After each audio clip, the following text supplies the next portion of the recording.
Hi, I'm Analytical, and today we will be building a very on-point website. We're going to be using some of the concepts that I demonstrated in the Opulence coding tutorial, as well as things that I use in the Evie Oddly website.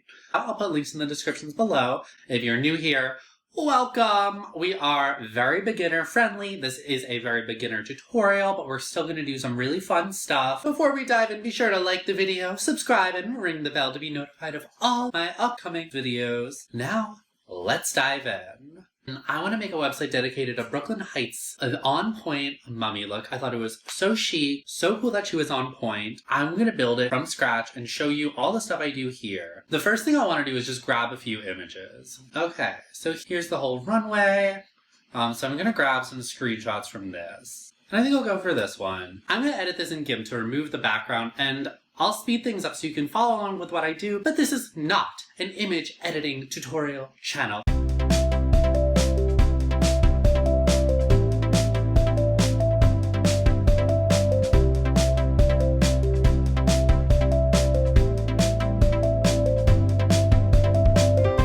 And we just export it as a PNG. Really, it doesn't have to be super perfect. You can still have a few danglies here and there. Just, you need something to get the job done. Great. Now let's get into some of the coding. Let's create a new folder on my desktop. We'll call this Brooke-on-point. Now we're going to go to our text editor. Let's do as our normal. Save this as index.html. You could save this as whatever you want, but because I'm going to be uploading this to Firebase, index.html makes things a lot easier. Let's also create a new one for CSS. Styles. That's CSS. We're good to go. So we start our HTML. I'll just give this a title.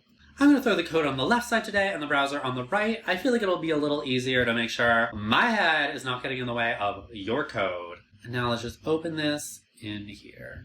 So my idea for this website is to have Brooke Lynn moving around the screen on point, and maybe the more times you click, the more times Brooke Lynn goes around, or we add more Brooke Lynn to the screen every time. We'll just start out with one, keeping it simple. It's always best to figure out what's the simplest part of your programming project and how can you get that part done. And then once you get that done, then you can move on to the next step. You don't want to tackle every problem at once or you're not going to get anything done. Great. Looking fabulous. We'll give it the class Brooke and set the width, and be sure to link in your styles, otherwise they are not going to do anything at all. Now, an appropriate size to work with.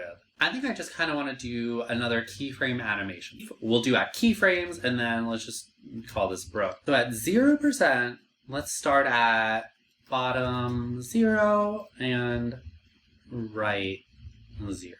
You have to remember to do position absolute if we're going to be using bottom and right. And then we'll add the animation. And it's not going through because it doesn't have the end position. Okay, it took us a minute, but we got there. So now she's going from one side of the screen to the other. I want to have her make a spiral around the screen up and get smaller as it goes on. Let's set the final width. Now she's going to shrink, itty bitty bitty cute. We really just want this to be the first part of our animation. So maybe we'll have her go right to left, bottom to top. Let's do like 8, or let's just do 10 even, so it'll be easier to work with. And we'll take the width and we'll make it 10% smaller each time. So I'm going to finish this up quickly, and then we'll come right back.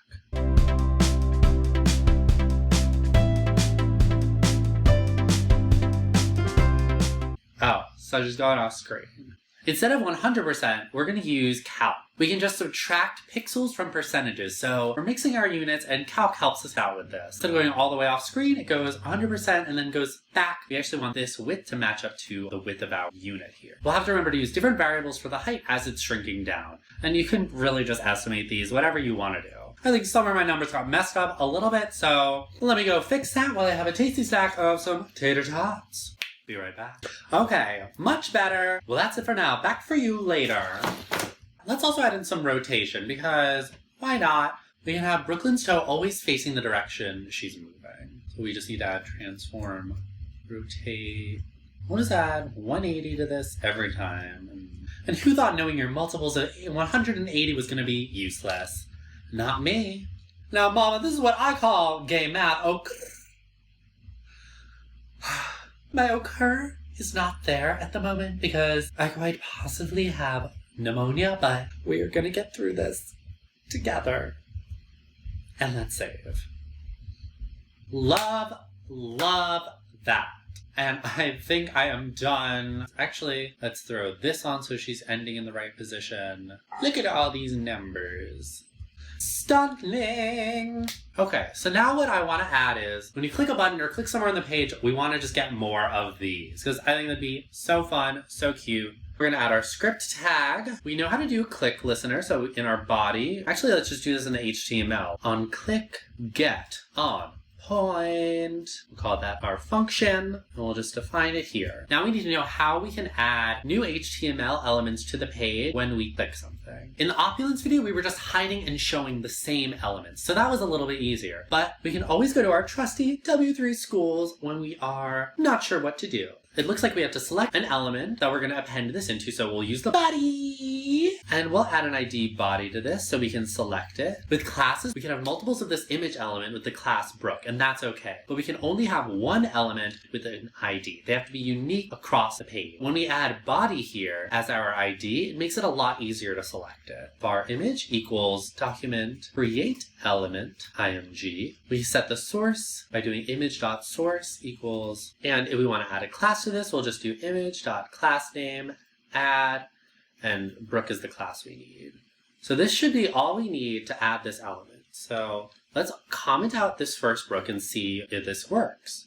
Wow, you are testing me today. Oh, I forgot to append it to the body. So let's do that after body.append child image. Now let's try this again. Oh, honey. This is exactly what I wanted. Now we've also had this Brooklyn Heights Miss Vanjie romance happening. I think it would be really funny to have a photo of them kissing maybe appear in the background the more times you click this. And we aren't able to make a background image transparent, so we're just gonna throw an image the same size of the screen on here. So image source equals kiss.jpg. And let's add an ID for this also, because why not? Kiss. And to style an ID, we use the hashtag instead of the period. Let's set this to 100. Cute. And we'll deal with those margins later. I will probably go in and do a bunch of cleaning up. Don't you worry. Now, opacity to, let's set it to 0.05. So you can kind of see it. You see there's something there. You might not know what it is, but you'll figure it out. And now every time we click, let's select this. Create a new variable called kiss when we actually want to get the element by ID here. Now kiss.style.opacity. We'll set this to 0.5 just to test that it's working. And great, we know it's working. So let's keep track of this number, so we'll store it outside of the function, similar to what we did with audio in our MoniCart soundboard. We just start this out by 0.05.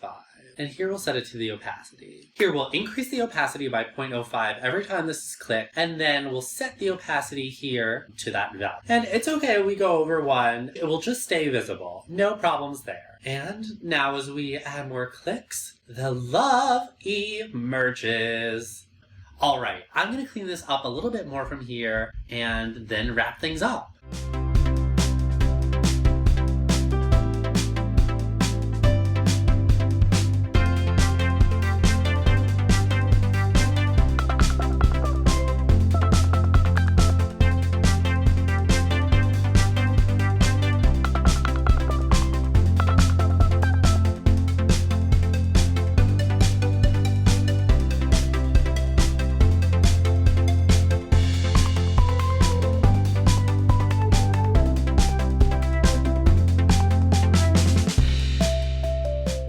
Alright, I've added a few things here. Let me show you the final product. For the moment at least, I will probably go even more ham on this because it's drag websites. We gotta add everything we can to them. And now we've got Brooke Lynn coming in from both sides. It creates this lovely, mystical trance of all this Brooke Lynn. I cleaned up some of the margins around the page, added my Google font. I even added a little click counter for yourself because I know some of you like to get wild. One thing I want to show you that I was doing while editing this is if you go to inspect, you get a whole suite of editing tools. So in elements, you get the HTML of the page, so you can hover over each of these elements. And then on the right of this, you see see their style. So if you want to modify them at all, so if I want to make this font size 100 pixels or something, you can see what it will look like on the page without having to save and refresh and all that stuff. Then you can copy this into your style CSS file and you're going to know exactly what you'll get. It is a great tool if you're changing a lot of things at once, and you can quickly see what your final result will be. I added a new set of keyframes going from the other direction for more fun that way. Then I added this little if statement. Math.random returns a value between 1 and 0. Half those numbers, let's do one direction, and the other half do the other. And this is a great way to do something different every single time. I noticed that my page was getting a little slow, so I added this timeout after 7 seconds, so when the animation is done, I will also just remove that image, because it's only 1 pixel. People are probably going to be clicking on it so many times they won't even notice it's disappearing, and then their page will be a lot faster, and we love that. And then I also just did this little clicks counter. I had a little clicks element up here, and we select the element. I keep track of the count of clicks over here, and then I set the inner HTML. So that's setting any of the text in that HTML, or I could even add a new tag in here, so I could use the P tag or something. Don't want to do that. No thanks. So do clicks, then I add the count to that. And this is really the majority of what I'm going to do for this website. So I am going to say goodbye to you for this lesson. I hope you learned a lot. I really would love to see if any of you try building a website on your own